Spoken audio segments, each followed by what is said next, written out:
The wind blew slowly across the dirt road, lifting enough dust to hide old footprints, as if time itself wanted to erase the past. A man rode alone, bent not by the weight of the saddle, but by the years he carried inside his chest. He believed that some stories simply end, that certain lives pass the point of repair, that after a while, it's simply too late to begin again. But on that silent road of the Old West, destiny had not yet finished writing his story. If you believe there is always a new beginning, even when everything seems lost, subscribe to Moments That Matter. And stay until the end of this story. His name was Elias Carter, though almost no one remembered it anymore.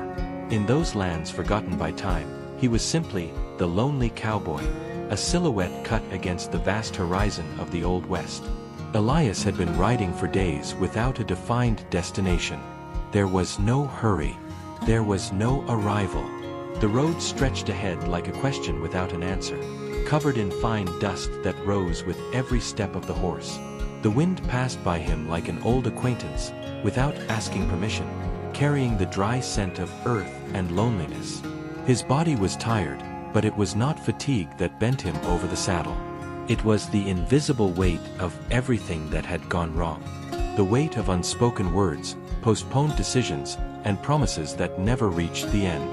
The horse moved steadily, as if it knew exactly where it was going. Elias did not. He was not running from anyone. He was running from the idea that something might still exist after what he had lost.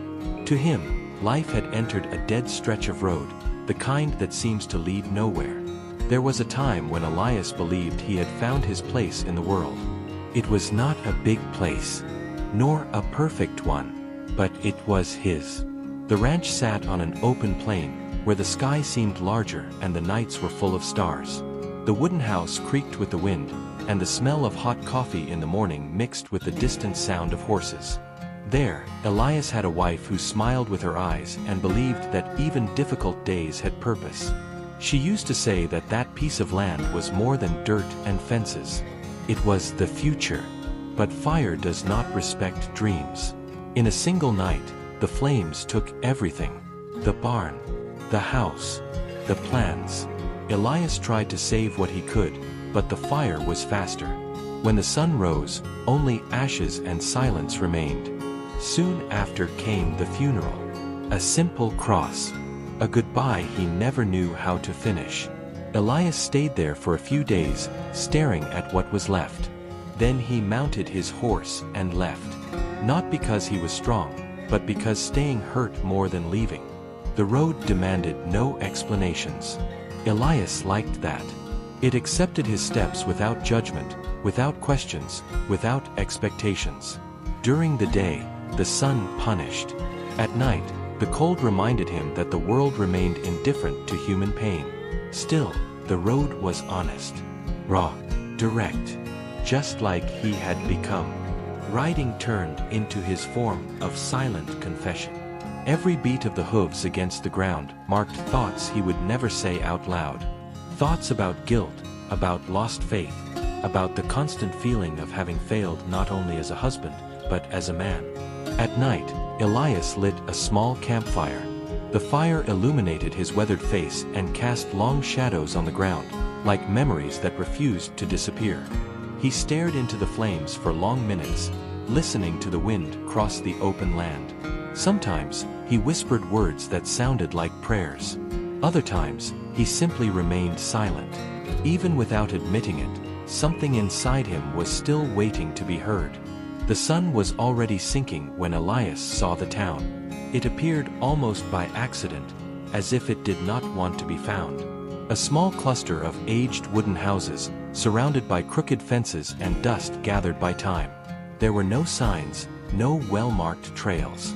Only signs that some people still resisted there, despite everything. Most travelers would have passed right by. Elias almost did.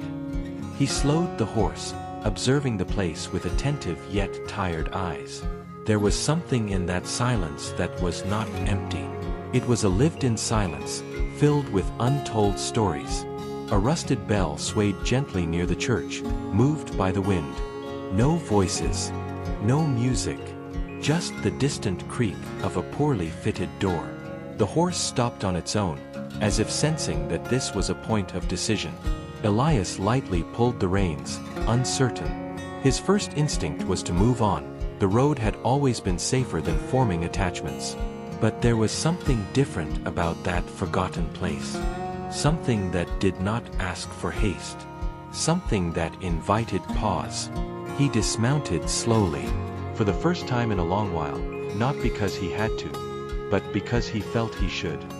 Near the well, a boy watched Elias's every movement.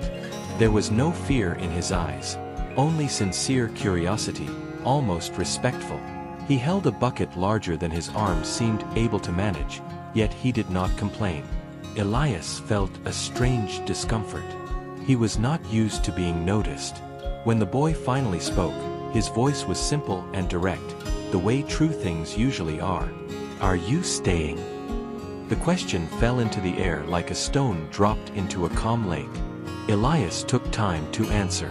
It had been years since anyone asked him about staying. People always assumed he would move on. "I don't stay anywhere," he replied, in a tone that mixed firmness and weariness. The boy tilted his head, thoughtful. The wind tousled his light hair. "My father used to say that those who never stay, never begin again." Elias felt his chest tighten. That simple sentence pierced his defenses as if it had been made specifically for him.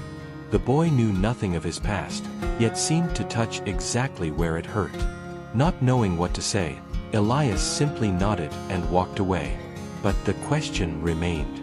And with every step, it grew heavier. When night fell, the town sank into an even deeper silence. A few dim lights came on behind windows.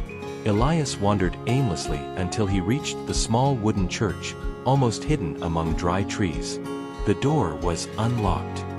He entered slowly, as if intruding upon something too sacred for his tired hands. The interior was simple: worn wooden benches, an old pulpit, and a few lit candles, probably left there by someone who still believed. Elias sat on the last bench. He removed his hat and held it between his hands. His shoulders gave in, as if they could finally rest. The silence there was not the same as the roads. It was denser, more attentive. "I don't know how to ask anymore," he murmured, barely audible. "But if you're still there, tell me what to do with what's left of me." The wind passed through the cracks of the church, making the candle flames tremble. For a moment, Elias felt as if he was not alone. He heard no answers. There were no clear signs. Only a gentle feeling, like an invitation to stay a little longer. And for the first time in a long while, he did not immediately stand up to leave. The next morning, Elias woke before the sun. The air was cold and clean. While tending to the horse, he noticed movement near the town's barn. Some planks lay on the ground, and the roof had partially collapsed. An older man approached, leaning on a cane. "The last storm finished the job," he said, looking at the fallen structure. "We've been trying to raise it again, but we're short on hands." Elias followed the man's gaze. The ruined barn seemed to reflect something inside him. Something broken. Something abandoned. "Do you know how to work with wood?" the man asked. Elias took a deep breath. He did. He always had. The road called to him. He could mount the horse and leave. No one would judge him. No one expected anything from him. Staying meant getting involved. It meant putting down roots where there had only been passage before. He remained silent for long seconds. "I can help for today," he finally said. It was not a commitment, but it was a beginning. That night, Elias could not sleep. His body was tired, but his mind remained awake, restless like the wind passing through the dry trees around the town. He rose slowly, grabbed his coat, and walked to a distant spot where no one could see him. The sky was clear, open like an ancient book. The stars shone with a calm that seemed to mock the turmoil inside him. Elias sat near a small fire he had lit earlier and watched the flames slowly consume the wood. Fire had always told him the truth. Nothing remains the same after passing through it. Elias thought of the road. He thought of how easy it would be to leave before dawn, as he had done so many times before. He thought of the broken barn, the curious boy, the silent church. He thought of how all of it frightened him more than loneliness ever had. "I've already lost everything," he murmured hoarsely. "What else is there to lose?" It was in that silence that something revealed itself. He realized it was not fear of pain that kept him constantly moving. It was fear of putting down roots and discovering that he still cared.